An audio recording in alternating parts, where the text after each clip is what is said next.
السلام عليكم ورحمة الله وبركاته، حبايبي واخواتي، عاملين ايه؟ الاخبار؟ معاك اخوكم خالد كمال. قناتي على اليوتيوب. بحب اشكر الناس كلها والنهارده جاي اتكلم معاكم في مواضيع مهمة جدا. في بداية الكلام نصلي على الحبيب المصطفى صلى الله عليه وسلم، وما تنسوش الاشتراك في القناة وتفعيل زر الجرس، ويا ريت لايكات على قد ما تقدروا عشان الفيديو ده ينتشر. النهارده هنتكلم في موضوعين. هو صفقات، أول موضوع صفقات نادي الزمالك واقتراب الزمالك من التعاقد مع جيلسون دالا على سبيل الإعارة المجانية مع بند أحقية الشراء في آخر الموسم. لو طبعا اللاعب تألق، اللاعب ده جيلسون دالا لو انتوا عارفين ده اللي كان النادي الأهلي عايز يتعاقد معاه من الوقر القطري، بس اللاعب جدد تعاقده مع جدد تعاقده مع النادي القطري. الوكرة اللي بيلعب ليه حمدي فتحي الأربع مواسم. الزمالك دخل في مفاوضات مكثفة مع النادي. مهاجم كويس جدا، مهاجم منتخب أنجولا. الزمالك بيسعى إن هو يستعير اللاعب مع إعارة مجانية مع أحقية الشراء. هو لاعب كويس جدا، لاعب هجام. ستايله حلو، ستايله سريع، بيلعب براسه كويس جدا. فطبعا سمعنا الفترة الأخيرة ديت بعد تولي أحمد حسام ميدو، كابتن حازم إمام، ونادر السيد، وهيثم فاروق، ومحمد أبو العلا، الكباتن طبعا مع حفظ الألقاب. بس انا شايف في حتة الصفقات كل يوم بيطلع لنا اسم جديد، كل يوم بيطلع لنا الزمالك بيتفاوض مع اللاعب المغربي كذا، اللاعب الجزائري كذا. ما بقيناش عارفين ايه هي الصفقات بالظبط، ايه الاتجاه النادي الزمالك في الصفقات. بس يعلو خير ان اللجنة اللي ماسكة دلوقتي المكلفة من كابتن احمد حسام ميدو ان هم بيحاولوا يجيبوا لعيبة بكواليتي عالي. اخر لعيب ظهر على الساحه وهو جيلسون دالا. لعيب كويس جدا، مهاجم الدحيل القطري. وعلى فكره هو ماضي معاهم 4 سنين، فالزمالك عايز يستعينه استعاره مجانيه، نظرا ان اللاعب طلع من القائمه المحليه للفريق. فالزمالك بيستغل النقطه دي كويس جدا ان هو يتعاقد مع اللاعب. تاني صفقة وهي الحسن كروما. الحسن كروما كان في اتجاه داخل لجنة الكرة التعاقد مع اللاعب، بس نظرا لكابتن هيثم فاروق والتويتة اللي نشرها على منصة اكس ان اللاعب كويس بس ما يليقش بنادي الزمالك، ما يليقش ان هو يلبس تيشيرت نادي الزمالك. دي الحاجة الوحيدة اللي قلقت لجنة الكورة وأجلت التعاقد معاه لحين فلترة باقي الصفقات أو الأسماء المرشحة للانضمام لنادي الزمالك.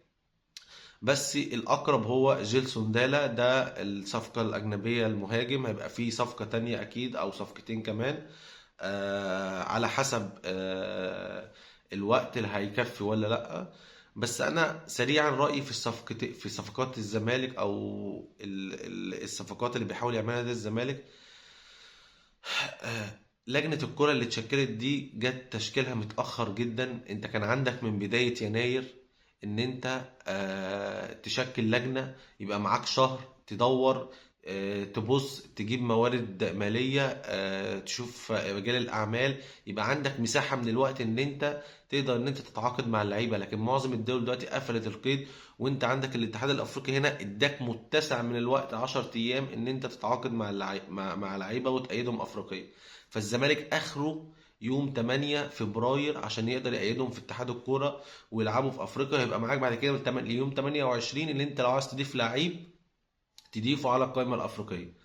فالزمالك بعد ما حسم احمد حسام، صفقه احمد حسام المدافع وصفقه محمود جهاد لاعب خط الوسط، فالزمالك بيسعى دلوقتي في 3 صفقات اجانب في حال رحيل مشلاك. ورحيل مشلاك فيه مشكله لان اللعيب ليه مستحقات ماليه تقدر ب 650 الف دولار، فدوت هيصعب المهمه. فهيبقى بالكتير قوي صفقتين اجانب في نادي الزمالك.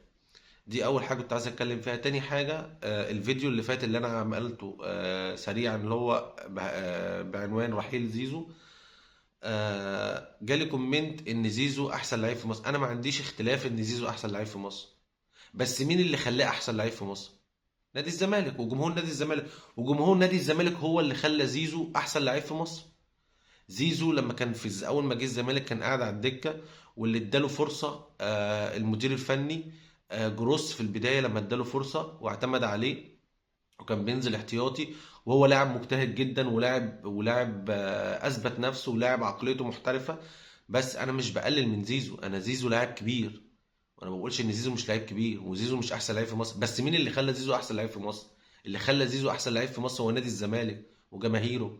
فلما يجي بعد ده كله، والجماهير تمدحك، والجماهير تطلعك السما، والزمالك بيديك الفرصه ان انت تظهر افريقيا ومحليا وعالميا، ان انت تيجي تماطل في التجديد لنادي الزمالك، اطلع بكل صراحه قول انا بحترم نادي الزمالك، وانا مش عايز اجدد عشان خاطر المقابل المادي، وانا عايز امن مستقبلي. الناس كلها تحترمك. لكن ان انت تماطل وتزايد على طلباتك على نادي الزمالك، اطلع قول ايه اللي حصل معاك في المفاوضات بكل ادب وبكل احترام في بيان مشترك مع مجلس الاداره. ساعتها الجماهير هتشيلك فوق دماغها. لكن ان انا اماطل في التجديد، ووالدك يطلب عمولات، ونسمع عمولات ايا مش عارفين ده صح ولا غلط، ان والد زيزو طالب عمولات وبتاع، ولو هو كان طالب عمولات او طالب بونص ليه، حقه ان هو وكيل زيزو، بس ما يطلعش بمبالغ 27 مليون جنيه عمولة ليه يعني؟ ليه؟ ومفروض العمولة دي بياخدها والد زيزو او وكيل زيزو من اللاعب، ما ياخدهاش من النادي. ده وجهة نظري. بس الفكرة ان هو المماطلة هي دي السبب اللي قلبت جماهير نادي الزمالك، وان انت دماغك ما بقتش في الملعب. دماغك يا زيزو ما بقتش في الملعب. جماهير الزمالك زي ما رفعك فوق، زي ما جماهير الزمالك لما مش هتلاقي ادائك في الملعب هتنسى كل اللي انت عملته.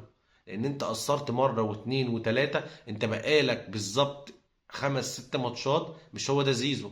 من ساعة ما فتح ملف التجديد مش هو ده زيزو. تطلع صفحات تقول لك الزيزو هيمضي في الاهلي، يطلع كابتن شوبيري لمح ان زيزو هيمضي في الاهلي. فده كله بيجي على اعصاب الجماهير.